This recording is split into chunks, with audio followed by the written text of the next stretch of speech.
Hey guys, today I'm back for another video. Today I've got a short but sweet one for you. We're talking autofocus versus manual focus.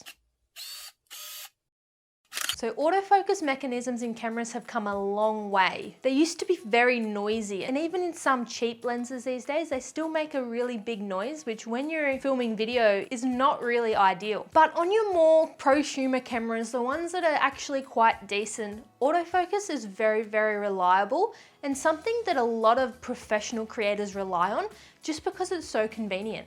I, for one, have used a GH5 for majority of my professional videography career. I only recently picked up the EOS R, which I'm filming on now. So anyone who knows a GH5, you can pretty much just throw the autofocus out, don't even bother. So I've been a manual focuser for as long as I've been a professional videographer. But I'll be honest, since picking up the EOS R and since starting to do more of these videos, I've absolutely loved having a reliable autofocus. So what should you use? Should you invest in a camera with great autofocus, or should you just learn manual focus? I'm a big preacher for manual focus. If you can learn how to pull focus and learn how focus works inside out, you will be a better creative. If you can learn which way to pull, either right or left, to increase or decrease the depth of field and to grab focus on what you're after, that is a really valuable skill. That being said, if your only purpose for creating videos is to do things like this, autofocus is probably the way.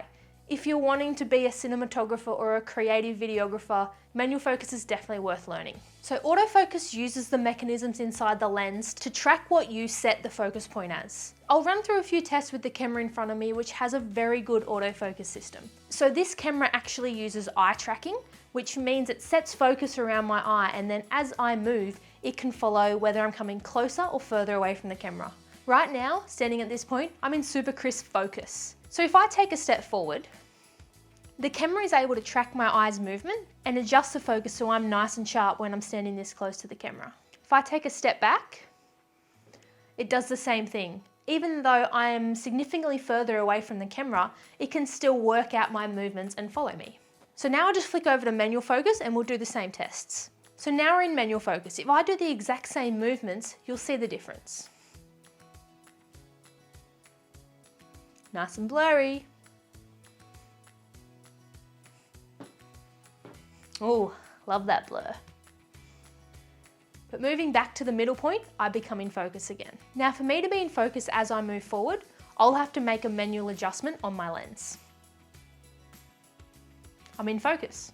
But as I move back, this point here is no longer sharp. As great as autofocus is, I do recommend learning how manual focus works and how you can really maximize that to your advantage. Autofocus isn't 100% reliable. At the end of the day, it's still like a robot, and sometimes it can't tell which way you're going to move. I hope that demonstrating some of those movements has really helped you be able to understand how manual versus autofocus works. If this video was helpful and you learned something new, let me know in the comments, and you know what? I'll see you guys tomorrow. So autofocus mechanism, getting tired. It's quite late. Gah.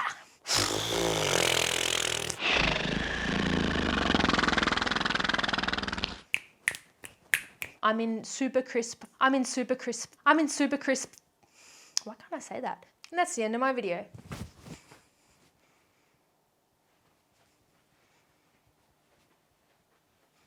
Just kidding.